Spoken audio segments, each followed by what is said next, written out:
Hello everyone, welcome to this series on literary terms and theories, and in this video we are going to discuss Agitprop drama. Introduction. Agitprop drama is a unique theatrical form that combines agitation and propaganda to convey political messages. The term agitprop is derived from the Department of Agitation and Propaganda established by the Soviet Communist Party in 1920. This video explores the origins, characteristics, global spread, and lasting impact of agitprop drama. Purpose and objectives. The primary purpose of agitprop drama was to use art as a weapon in the revolutionary struggle.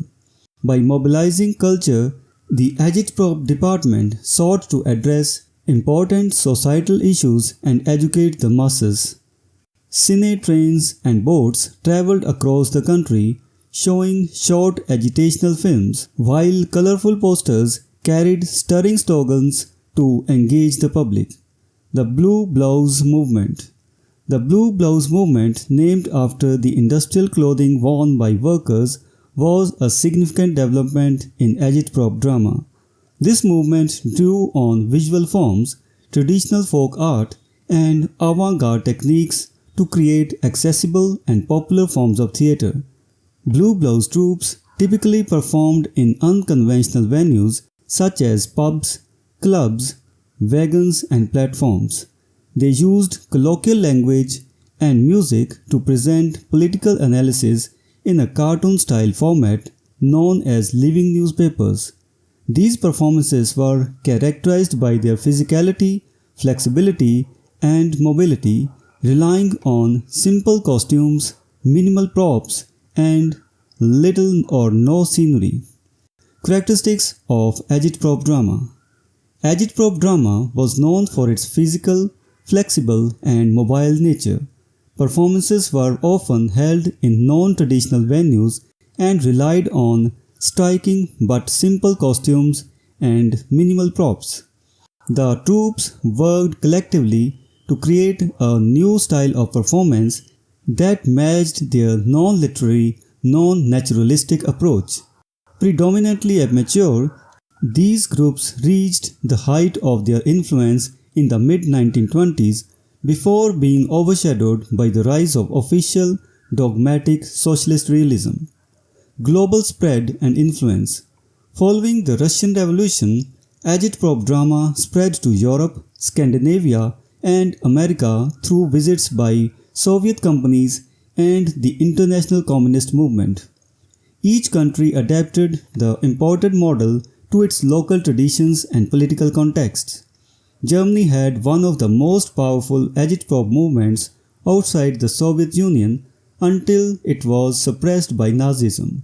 German troops were noted for their cabaret forms, mass speaking, and choral speaking, and were associated with figures like Erwin Piscator and Bertolt Brecht. Brecht's film Cool Vamp features an agitprop group in performance showcasing the movement's impact on epic theatre and the didactic play Layers Took.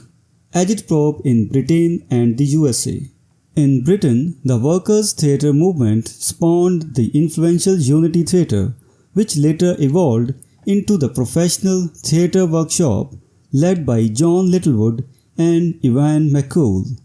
In the USA, the American Workers' Theatre was absorbed by the government-financed Federal Theatre Project in 1935 and had direct links with the group theatre and the plays of Clifford Odets. Post-war and modern agitprop. Agitprop drama experienced a revival in the late 1950s and 1970s during another period of international political turmoil. Linked to workers' campaigns, this new movement was characterized by innovation, energy, and far-left ideology. By this time, the term agitprop was loosely applied to any drama that prioritized ideology over aesthetics. Conclusion. Agitprop drama has had a significant historical and cultural impact, using theatre as a tool for political agitation and propaganda. From its origins in the Soviet Union to its spread across Europe and America Agitprop drama has influenced various theatrical forms and movements. Its legacy continues to be relevant in political and social theatre, demonstrating the enduring power of art as a means of social change. So this was the discussion on the term Agitprop drama. We will meet in the next video and discuss some other term. Until then, goodbye and thank you.